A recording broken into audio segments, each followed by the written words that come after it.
There's no money in heaven, no business, no private ownership, no banks. If you can't get that through your head, then you're a phony.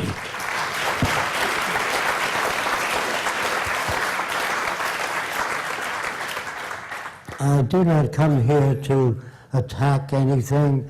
I'm just trying to say there is another way. Let's look it up. Look up the Venus Project. Try to become very familiar with it so you can talk about it and not project. Like a lot of people tell me, a bunch of scientists in gray telling us what to do. You will work in Area D. You, Area K. That comes from Hollywood. 1984, Brave New World, Atlas Shrugged. All these are systems to keep you from putting in a new system. So it's written by Hollywood hacks, not scientists. Even Star Trek, they kill each other with laser weapons, blow up spaceships. This isn't the future. This is a psychopath's idea of the future. I wanted to mention something about the transition because people always put this transition on us. And we work all the time. We've been working. The difference between the activists that are kind of the watchdog of what's going on here and always telling what's wrong, it's really verbal masturbation to us because they really don't pose an alternative to direction. Jacques' been working on this all his life. I've been working on it for 33 years with him. If we don't get out there another direction to work towards that could work for all of our benefits and talk to other people and show it and work towards it in any profession in any way that you can, other people are going to do your thinking for you, and that's called fascism. So, you know, the transition can happen in a lot of different ways. We don't know who we will meet out there, and the more you talk about it, the more we might have access to people with funding who know that this system is full of shit and want to try something else. So, you know, that's all we can say is work toward it. If you don't work toward it, I can assure you nothing will happen. Being an industrial designer myself, I'm interested, what steps do we need to take and what can we take to change education of designers that are shaping the world of today? And my second question is, how will we motivate people, whether designers or scientists, to work and contribute to the system if everything is available freely to everyone's use? So why would someone choose to work all day and all life instead of just... What's the motivation if everybody has access to things? Okay. You're assuming that everybody has enough money to live well, they do nothing. That's not true.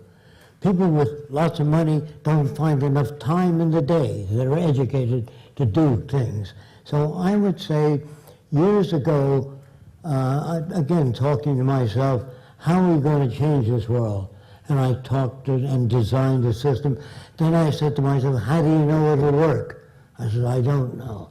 So I don't know if you know this, I joined the Ku Klux Klan in Miami and dissolved it in a month and a half alone. Then I joined the White Citizens Council. They believe they hate foreigners, darks, Latins, Filipinos, all foreign. And I joined that organization by talking like they did and then turned it around. In 1 month, I dissolved it completely. Then I asked a question when I lived in New York, what are the most backward people in this area? And the consensus was the Arabs. I said, what makes you think they're backward?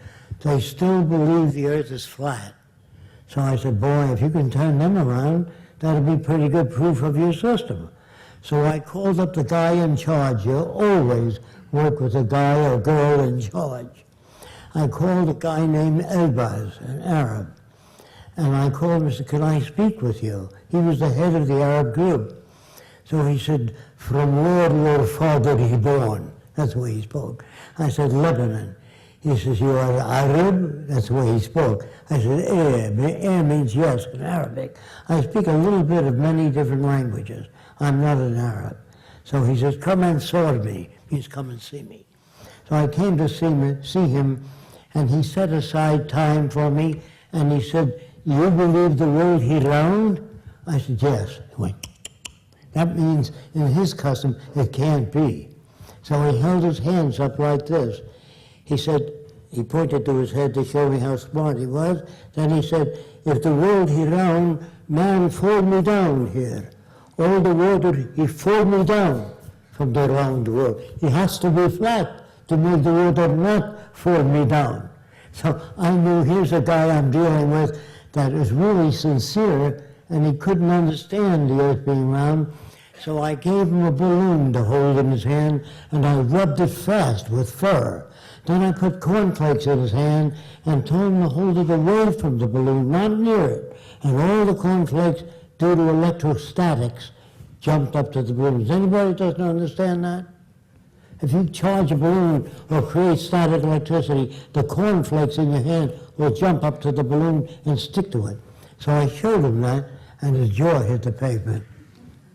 He said, world he magnet? I said, air. Ah.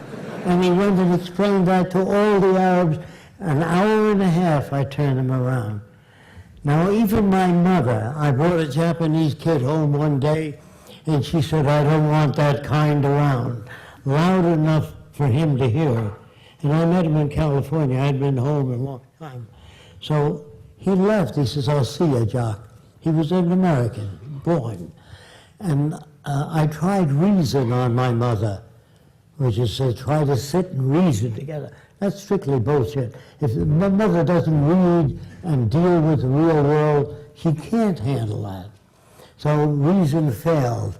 They always told me in all books, let us sit and reason together. You can't reason with a person that knows nothing. So I said, boy, if you can't get to your mother, Jock, you're not going to change the world. So I made up a story.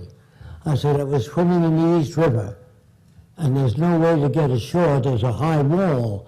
And Masato Takashiki worked on a boat, and he threw a life raft to me. My mother said, oh my God, you mean he saved your life? I said, yes.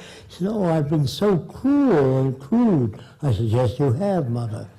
So she said, please, ask him to come back for dinner. I want to beg forgiveness. He saved your life. My God, I've been so wrong. I said, well, I don't know if he'll come back now. The reason I said that, I want my mother to plead with me. So she's pleading, please, Jock, ask him to come back. I feel terrible. So I called Masato and said, told him about the false story of him saving my life. And I said, when you walk in the door, my mother's going to hug you and kiss you because that's the way she was brought up. So at dinner, she was really talking to him. So I walked out of the room and I came back when Masato went to the washroom. I said, Mother, what do you think? She said, you know, he's just like you and I, has a wonderful family in Japan. So I went like that. She said, you shouldn't do that. He saved your life. I said, he's a member of the yellow race. He's a member of the yellow race. And you know, they're sneaky. I said, not Masato, she said. He's a good boy. And after a month, she puts her arm around Masato. She really likes him and calls him son. Once that was established, said, Mother, he never saved my life. She said, you little devil, I would have never opened the door either.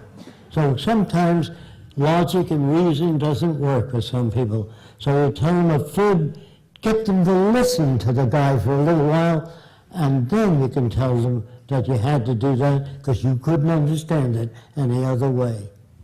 Now, one person, did you love your mother? I used to say in some areas, all areas, not at all. So love is not a constant, it fluctuates up and down. Once you understand that, you'll understand that sometimes you love your boyfriend, sometimes not at all, sometimes you'll hate him, sometimes you'll like him very much. Love is a fluctuating system, not a constant. That's why you get disappointed. People get married, they scratch their head, they come weeping to me. I don't know if I really love my husband. Sometimes you do, sometimes you don't. Same with yourself. Sometimes you like what you do, sometimes I should have done this, I should have done that. So if you were a duplicate of yourself in the same room, the question is how long will you be together? You know what I mean? So we are not sane enough yet. We live in the early stages of civilization. We are not civilized yet. If we were, there wouldn't be prisons, police, war, warships, bombers. Do you understand that? That's what I mean by we're not civilized. To become civilized takes a long time, and it's stage by stage. There's no final frontiers. So if you say, well, I know an intelligent person, an intelligent electrical engineer of 75 years ago couldn't get a job today. So what you call intelligent today is a jackass as a rule that matches the value systems they gave you. There are very few intelligent people in the world that have methods of solving problems. We live on the backs of probably no more than 50 people that gave us electric lights, heating systems, power generation. It isn't the whole world that you have to convince. All it takes is 7,000 people to operate everything on Earth. You don't need millions of people agreeing with you. Who the hell do you think runs corporations? Very few people. I'm sorry again, but that's the way it is. All I can say now is thank you for attending.